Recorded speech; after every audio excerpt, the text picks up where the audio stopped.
Good morning, everyone. I'd like to wish everyone a fantastic morning wherever you may be in the world. Okay. One of the things I want to show everyone is one of the features that I had put into the FOMOD utility. Here shortly, I will be uploading the point 42 version.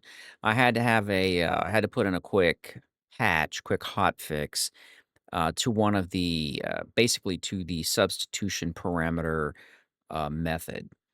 I had used certain character sequences to decide what I wanted to parse into a text string, replacement parameters, if you will.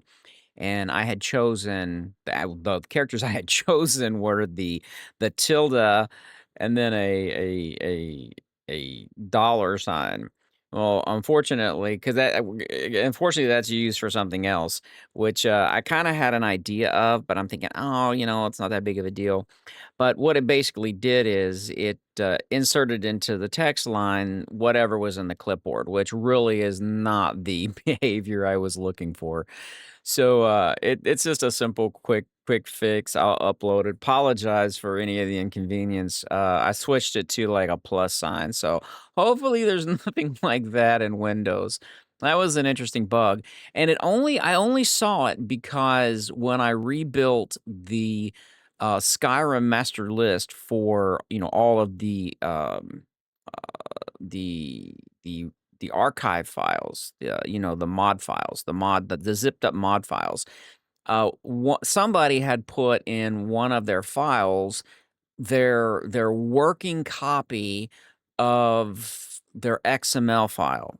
It started with a tilde and a dollar sign. I never even noticed that. And I would have never even the bug, it never would have even occurred had that not been in there. So I'm kind of I don't know. I'm kind of glad it's there because I was able to kind of account for it and switch everything over. So that's good to go. But what I want to do is I want to show one of the new features that I put into the FOMOD utility. And basically, what it is, it combines because I like to combine different features. If there's one feature that does one thing and another feature that does another thing, I like to be able to intermix that and combine it into something new. So I'm really big. It's probably the programmer side coming out of me, where you take different little elements and you combine them in a final package, maybe. But the elements that I wanted to combine was the settings. So they had a situation where, if you basically went through a FOMOD, it would save your previous settings and it restores your previous settings. So I'm thinking, hey, why not use that for something else? Extend that, expand its functionality. So what I did is I created it's what I'm calling an auto build. So basically, I'll show you what it looks like in the ini file. Now, this particular ini file right here, this is actually what the applications read, and they're standard across all applications. And it actually serves two purposes. It lets the user specify any kind of override that the application is going to use, at least the overrides that are coded in, that are actually that are handled, that are supported, if you want to call it that. Um, and also it gives me the ability to test it, so I can actually put in different, like, let's say, for example, here, where it has the folder. If it finds this is the folder that it's going to look for, to try and build, whether it's a foam mod or whether it's gonna build the data folder. So that was already in there. And then I thought, "Okay, well, I'll just drop in an auto build flag." So basically what it does is, if it finds a FOMOD, and only if it can find a FOMOD. If it finds a FOMOD, then what it's going to do is it's going to automatically look for whatever settings, whatever selections or restore quote quote settings, restored selections is a better term that FOMOD uses, and then that is how it's going to build the folder. So I thought, okay, cool. I already have that in there, but that's more of like, that's more of like what the end user does. So as an example, if I went into, let's say this folder here, which was test, and I go to build this, it's literally going to store the data locally. It would store it, local on my system. But what if I want to automate and install? What if I have some things that I wanna automate? So let's say I'm not necessarily the end user, I'm the mod developer, but I wanna automate that. So I thought, "Oh, that's easy to do. That'd be a piece of cake," because I already have the ability to restore the settings. So what if I literally allow, what if I allow another startup option, which I'm gonna call, the selection file. So by default, it uses the restore settings. So over here, you can see where I was testing the 0.42 version. And over here, you can actually see where I did the FOMOD install. And these are the actual tag names where that's the actual tag names. That is the selection to install. That is kind of like how I did it. It was like a really it was like I don't know if it's the best way to do it, but it's kinda like the first thing my brain thought of. I've got this piece of data, let's use this. And what I mean by that is it's not really user read it's not really readable per se, but it does work. Okay. So that's the one that would be local. So let's say that I've went ahead and I used the FOMOD utility. I used the utility to build Zizay's horses, which is what I did. So it would save this locally on my computer. But let's say it was packaged with um, let's say it was packaged like, let's say I wanted to create like a big massive install package. So I can direct to the file. They get the file. Once the file is downloaded, now I need to auto build it. So what I need to know is what selections do I need to auto build in that FOMOD? So what I did was I copied the file. If you can see, it's named the same thing here. Well, I mean, that's just, it can be named anything. The selection file can be named anything. I just copied the one directly from here. I copied it from local out onto the desktop to make sure that it would work with a completely separate file name. You can call it anything you want.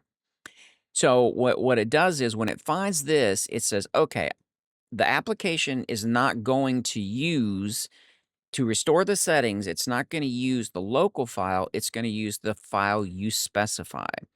This basically tells it that that's the startup folder I wanna use. You don't have to do it like this. This is just to test it. This is how I test things. It gives me kind of like a common test bed. You can actually pass the parameters directly to the on a command shell. So you could do it on a command shell. You could do like FOMOD utility dash. I think it's so here's it'd be the same as this dash selection file equals, and then you can put it in quotes. Especially if it's got spaces in it, you got to put it in quotes. And then you put like a space, and then you put dash auto build. And, of course, you put your folder name, dash folder equals, and put that in quotes as well. So it would look similar to that. So it would kind of, have that in the command line, this in the command line of that. It's basically what it does. Um, you can do it that way. You can call it from a program. You can programmatically call it if you want. You just need the full mod utility executable name, and then there's a parameter section of I think it's the process info, and you just basically have to put the parameters in, and that's pretty much it. And you just fire it off, and you're good to go. So I'm going to show you what this does. Let me kind of drop this off, and we'll drop this off. So what you're going to see when I do this, I'm gonna compile this and run it. And what you're going to see is as soon as it comes up, you're going to see it start building, and then it kicks out. So to show you the file it's going to build, we're going to look at over here. This is the folder in the file, but this is the folder it's going to build right here because that's what we've passed to it. All right, so let's go ahead and bring this up. And not that one. We want this one. Okay. So watch what happens. It comes up, it builds, see how it's building? Done. Zip done. So now if you go over here and look at this folder, you can see there's your data folder. All the other things are gone. It auto built. So what that does, it allows, we won't need that anymore. So let's dump that and we won't need that anymore. So what that does is give the ability to literally, what's the word I'm looking for? Script is not, it's like an automate. You can completely automate an installation is basically what you can do with that. So you can just completely automate an install by just passing those simple parameters to it. Okay, so I'm going to compile this up and get it over here in the folders, get it zipped up, and then this will be the new version. And again, man, I apologize if if they got if the original way that I was doing the clipboard replacement caused any problems. I do apologize for that. That did not foresee that one coming. There's so many things I'm working on and so many little chunks here and there that I can't really test them all. I have to wait till something crops up. And when it does, that's kind of like when you gotta have this, when you're gonna have to deal with it. But oh my god. Alrighty, guys. So I'll upload this. I'll link to it. So everything should be good. If you have any problems, let me know. I included the source code this time. I know the past time I'm so busy doing things, I often forget. And I'm probably forgetting something in this package as well. Because I've got to spin off and do, I've got to hop, not really hop off, but I've got to spin over. I've got to kind of put that on hold, and then I've got to spin over and work on some more applications, which I'm going to show you guys in a little bit. I might go ahead and make the video next, and then it'll kind of help refresh in my mind what I'm doing. Because like I said, there's like a lot of little things going on here. A lot of little things to keep track of, like a lot of new coding, new things to do. Yeah, just it's really a lot of fun. All right, so I'm gonna hop, get this uploaded, and yeah, I hope you guys enjoy it, and I hope you have a very good day.